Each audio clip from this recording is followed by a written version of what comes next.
Welcome to The Atomic Shadow, a documentary history of U.S. nuclear bomb testing. From the blinding flash at Trinity to a decades-long moratorium, this story is marked by scientific ambition, Cold War anxiety, and a devastating human toll. This program is brought to you by the Series of Thoughts team. Chapter 1. The Dawn of the Atomic Age. The Manhattan Project secretly launched in 1942, uniting brilliant scientific minds to build an atomic bomb. This monumental effort cost $2 billion, involved over 130,000 workers across 3 secret sites, all in a race against time against Nazi Germany. The first event in this new age was the Trinity test on July 16, 1945, the world's first nuclear explosion. This was followed by the wartime use of nuclear weapons on Hiroshima and Nagasaki in August 1945. After the war, the U.S. began an era of peacetime testing to understand and expand its atomic arsenal. July 16, 1945, the moment of Trinity, the first flash.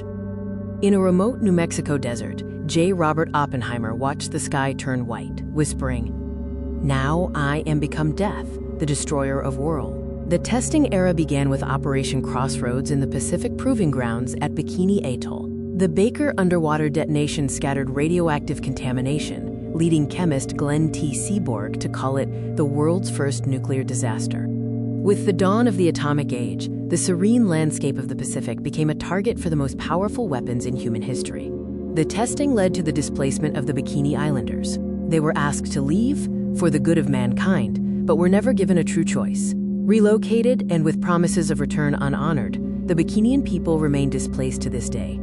On March 1, 1954, Castle Bravo, designed for 6 megatons, delivered a catastrophic 15 megatons.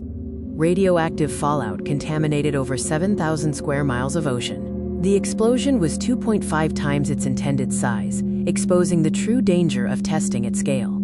Castle Bravo's catastrophic numbers include a 15 megaton yield, the largest U.S. thermonuclear detonation ever recorded. The fallout contaminated 7,000 square miles. The crew of the Lucky Dragon suffered acute radiation sickness, and 1 died months later. The fallout reached home at the Nevada test site, established in 1951, just 65 miles from Las Vegas. This site hosted over 900 nuclear tests over 41 years. Atmospheric detonations were visible from hundreds of miles, a surreal spectacle masking a dangerous reality. The mushroom clouds over America became a visible symbol of the nuclear age, with the Nevada test site allowing detonations to be seen far and wide. Inside the Nevada test site, Frenchman Flat hosted early atmospheric tests viewed from bleachers. Yucca Flat, the most heavily tested area, is pockmarked with subsidence craters from over 750 underground detonations. Rainier Mesa pioneered the shift to subterranean testing after the 1963 Partial Test Ban Treaty. The human cost fell on downwinders in Utah and beyond. Prevailing winds carried radioactive fallout, exposing thousands of Americans without their consent or warning. Elevated cancer rates were documented, and while the Radiation Exposure Compensation Act acknowledged the harm, many felt justice came too late. The Cold War bred a culture of fear, leading to civil defense measures. School children practiced duck and cover, offering psychological comfort but little protection. Millions built fallout shelters, reflecting pervasive dread. Meanwhile, Las Vegas engaged in atomic tourism, offering rooftop viewing of distant mushroom clouds. In Operation Buster Jangle, approximately 6,500 soldiers were positioned just 6 miles from a 21-kiloton blast. These atomic veterans were exposed to dangerous radiation. Many developed cancers, and for decades, their claims were dismissed or denied. Atomic veterans were silenced for decades. Many were sworn to secrecy, preventing them from seeking medical help for radiation-related illnesses. Claims were routinely rejected, with the government insisting exposure levels were safe. Recognition and a path to compensation only came with the 1988 Veterans Benefits Improvement Act. Chapter 2. Escalation and Global Concern. The U.S. conducted over 1,000 tests, many atmospheric or underwater, with catastrophic fallout. Test yields grew to thermonuclear behemoths, far surpassing Hiroshima's bomb. This testing was a geopolitical response, fueling the Cold War arms race. The Soviet factor drove the arms race. Joe 1, the USSR's first nuclear test in 1949, ended the U.S. monopoly. Ivy Mike brought the hydrogen bomb era in 1952. The 50-megaton Tsar Bomba in 1961 marked the apex of existential stakes in the Cold War. As the scale of testing escalated, the world demanded an end. Public awareness of the dangers spurred international protests.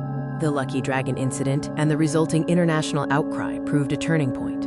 When the fishing boat sailed into Castle Bravo's fallout zone, its crew were dusted with radioactive snow. The incident made the world fallout conscious and inspired Japan's cinematic metaphor for nuclear terror, Godzilla.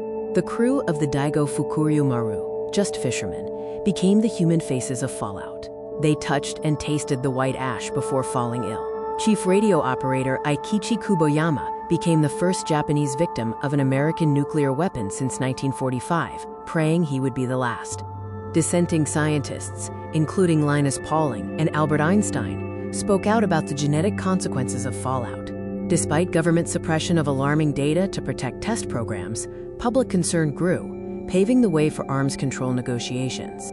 The Russell-Einstein Manifesto of 1955, declaring, "Remember your humanity and forget the rest," shifted the conversation. It was signed by 11 eminent scientists and led to the Pugwash conferences, initiating secret East-West dialogue on arms reduction. The Partial Test Ban Treaty of 1963 was a historic first step, prohibiting tests in the atmosphere, underwater, and in space. While underground testing continued, the treaty dramatically reduced atmospheric fallout, largely driven by public concern over strontium-90 in milk. Chapter 3: The Moratorium and Lingering Questions. The U.S. conducted its final nuclear test, Divider, in 1992. Shortly after, President Bush signed a testing moratorium, drawing a line after 47 years and over 1,000 detonations. This marked a pivotal moment of restraint. The moratorium brought the silence after the storm, but the consequences of nuclear testing still cast a long shadow. The craters of Yucca Flat, like Sedan Crater, are permanent monuments to buried detonations. The shift to underground testing left the Nevada desert riddled with craters and a persistent legacy of groundwater contamination. The former test site is now open to limited public visits. The legacy of testing is marked by enormous financial and human cost. Over $100 billion was spent. Radioactive contamination persists in test sites, and for indigenous Marshall Islanders, compensation remains grossly inadequate. The debt to those affected is still unpaid.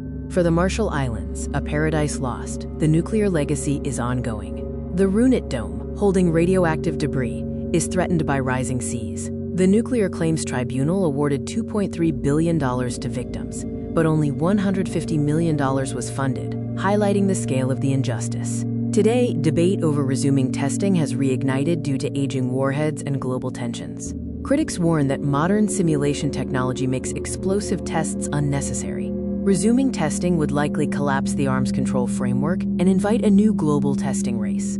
Echoes of the past and shadows of the future intertwine. This history serves as a warning and a guide as we navigate the complex, enduring challenges posed by nuclear weapons.